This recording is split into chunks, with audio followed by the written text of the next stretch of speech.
और प्रदेश में जहां मायावती की पोस्ट को लेकर बवाल मच गया, वहीं देश के गृह मंत्री अमित शाह के द्वारा पेश किए गए बिल को लेकर भी बवाल मचा हुआ। क्या है वो बिल, इस पर एक रिपोर्ट देख लेते हैं। देश के सामने एक ऐसा कड़वा सच आया है जिसने तृणमूल कांग्रेस का चेहरा बेनकाब किया है।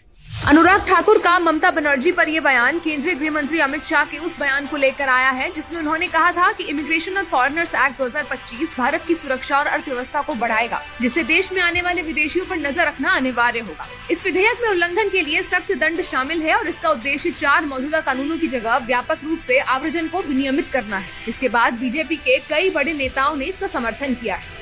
पश्चिम बंगाल की सरकार पिछले कई वर्षों से जब केंद्र सरकार उनसे जमीन मांगती है बाड़ लगाने के लिए, फेंसिंग लगाने के लिए, ताकि बांग्लादेश से घुसपैठ ना हो, ना रोहिंग्या मुसलमान हो, ना अवैध घुसपैठ हो, तो 8 वर्षों से जमीन का हिस्सा बाड़ लगाने के लिए तृणमूल कांग्रेस की सरकार ने नहीं दिया। इसका जवाब ममता बनर्जी जी को देना होगा। यह देश माँ भारती के संतानों का है और जो इस देश में जन्म लिया है, किसी जाति धर्म क्षेत्र भाषा का है, वह अपने माँ भारती के गौरवशाली सिंहासन पर बैठाने के संकल्प को साकार करेगा। इस देश को बाहर के लोग घुस करके जिस तरह से अराजकता उत्पन्न करते हैं, गृह मंत्री जी ने एकदम सही कहे हैं कि अब भारत को गुलाम बनाने वाले मानसिकता को कतई स्वीकार नहीं होगा। अब आतंकवाद, उग्रवाद, अपराध और भ्रष्टाचारी का जगह नहीं रहेगा। माननीय गृह मंत्री श्री अमित शाह जी ने सदन में बहुत स्पष्ट रूप से बताया कि अवैध घुसपैठियों को लेकर के बंगाल सरकार का रुख क्या है।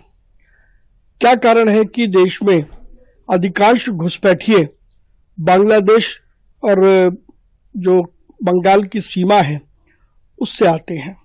उसका खुलासा स्वयं गृह मंत्री जी ने किया। लोकसभा में इमिग्रेशन और फॉरेनर्स एक्ट 2025 बिल के पास होते ही ममता सरकार की मुश्किलें बढ़ती नजर आ रही और इस बिल के चलते अब देश में हो रही घुसपैठ को भी रोका जा सकेगा। क्या है इस बिल की विशेषता, उसे भी समझिए। देश की सुरक्षा को खतरे में डालने वालों पर भी बड़ी नजर। भारत एक भू सांस्कृतिक राष्ट्र न कि भू राजनीतिक राष्ट्र होगा।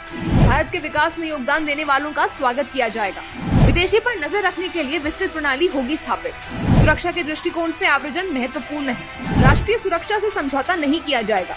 लोकसभा में चर्चा के बाद गृह मंत्री अमित शाह ने कानूनी बिंदुओं पर जवाब दिया। गृह मंत्री के जवाब के बाद विधेयक पारित हो गया। इस विधेयक के पारित होते ही गृह मंत्री ने घुसपैठ रोकने में पश्चिम बंगाल की सरकार के सहयोग न करने पर गंभीर आरोप भी लगाए। इसे लेकर सियासत भी शुरू हो गई।